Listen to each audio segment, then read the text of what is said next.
एक कथा जो सोच बदल दे। एक ही घड़ी मुहूर्त में जन्म लेने पर भी सबके कर्म और भाग्य अलग अलग क्यों। एक प्रेरक कथा। एक बार एक राजा ने विद्वान ज्योतिषियों की सभा बुलाकर प्रश्न किया, मेरी जन्म पत्रिका के अनुसार मेरा राजा बनने का योग था, मैं राजा बना, किंतु उसी घड़ी मुहूर्त में अनेक जातकों ने जन्म लिया होगा जो राजा नहीं बन सके। क्यों? इसका क्या कारण है? राजा के इस प्रश्न से सब निरुत्तर हो गए। अचानक एक वृद्ध खड़े हुए बोले, महाराज, आपको यहाँ से कुछ दूर घने जंगलों में एक महात्मा मिलेंगे, उनसे आपको उत्तर मिल सकता है। राजा ने घोर जंगल में जाकर देखा कि एक महात्मा आग के ढेर के पास बैठकर अंगार गरम गरम कोयला खाने में व्यस्त है।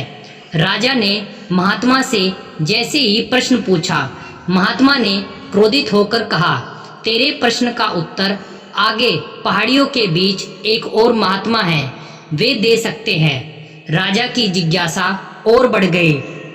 पहाड़ी मार्ग पार कर बड़ी ही कठिनाइयों से राजा दूसरे महात्मा के पास पहुंचा। राजा हक्का बक्का रह गया। दृश्य ही कुछ ऐसा था। वे महात्मा अपना ही मांस चिमटे से नोच नोच कर खा रहे थे।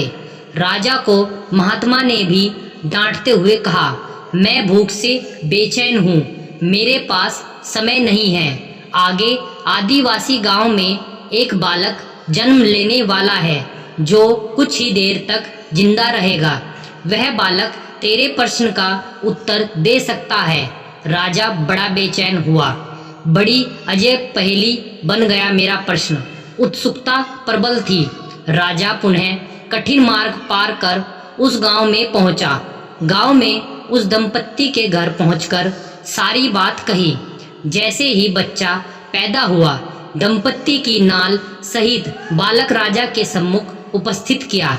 राजा को देखते ही बालक हंसते हुए बोलने लगा, राजन, मेरे पास भी समय नहीं है, किंतु अपना उत्तर सुन लो। तुम, मैं और दोनों महात्मा 7 जन्म पहले चारों भाई राजकुमार थे। एक बार शिकार खेलते खेलते हम जंगल में 3 दिन तक भूखे प्यासे भटकते रहे। अचानक हम चारों भाइयों को आटे की एक पोटली मिली। हमने उसकी 4 बाटी सेकी।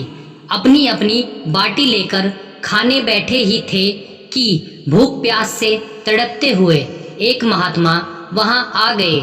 अंगार खाने वाले भैया से उन्होंने कहा, बेटा, मैं 10 दिन से भूखा हूँ, अपनी बाटी में से मुझे भी कुछ दे दो, मुझ पर दया करो, जिससे मेरा भी जीवन बच जाए।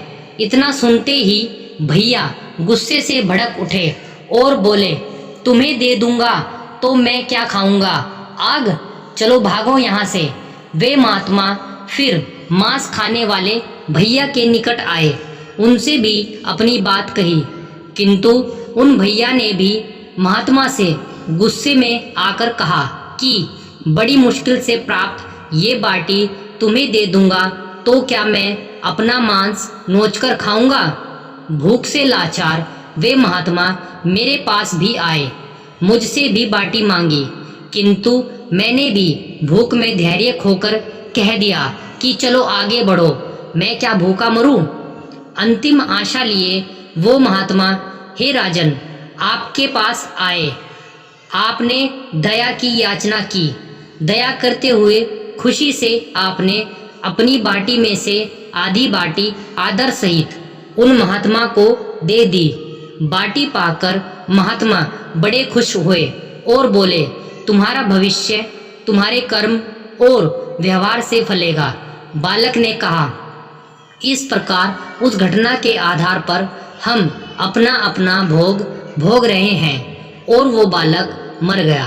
धरती पर एक समय में अनेकों फल फूल खिलते हैं, किंतु सबके रूप, गुण, आकार, प्रकार, स्वाद भिन्न होते हैं। राजा ने माना कि शास्त्र भी 3 प्रकार के हैं, ज्योतिष शास्त्र, कर्तव्य शास्त्र और व्यवहार शास्त्र। जातक सब अपना किया दिया लिया ही पाते हैं, यही है जीवन।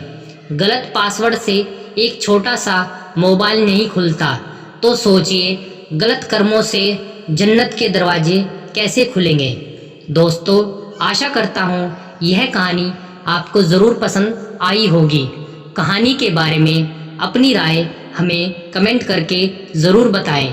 कहानी अच्छी लगी हो तो दोस्तों के साथ शेयर करना बिल्कुल भी ना भूलें। चैनल पर पहली बार आए हैं तो चैनल को सब्सक्राइब और बेल आइकन को ज़रूर से दबा लें, जिससे आगे आने वाली कहानी सबसे पहले आप सभी को मिल सके। कहानी सुनने के लिए आप सभी का तहे दिल से बहुत बहुत धन्यवाद।